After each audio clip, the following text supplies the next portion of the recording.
Bonjour Monsieur le ministre, merci d'être venu. Bonjour Omar.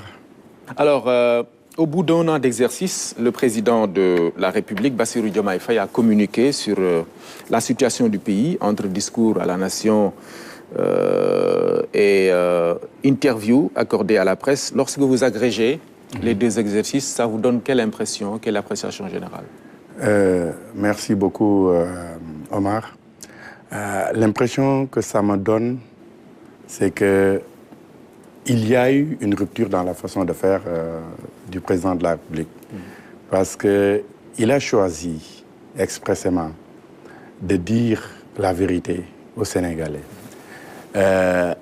Il y a aujourd'hui aussi ce qu'on appelle un retour de l'ambition, parce qu'il nous a fait croire que nous pouvons nous en sortir. Mais également, l'autre aspect, c'est que aujourd'hui, l'éthique est au cœur de la gouvernance du président de la République. Et quand le président a été élu en mars 2024, la première chose qu'il a eu à faire, je crois, c'est de démissionner de son poste de secrétaire général de PASTEF. Ce qui n'était pas, à la limite, une obligation. C'est vrai que dans notre programme politique, nous avions dit que le président du parti, une fois élu président de la République, démissionne du parti. Mais lui, il n'était pas le président du parti, il était le secrétaire général. Mais il a tenu à respecter cela.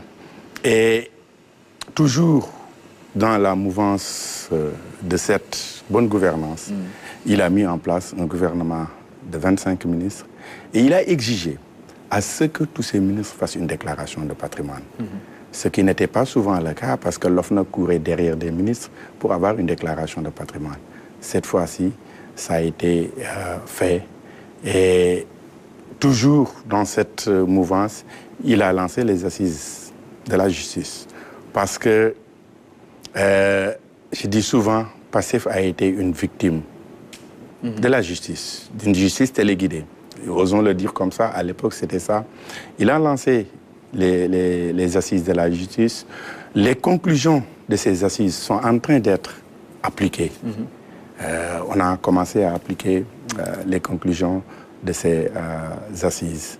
Il a également eu à prendre beaucoup de mesures allant dans le sens de soulager les Sénégalais. Parce qu'il a senti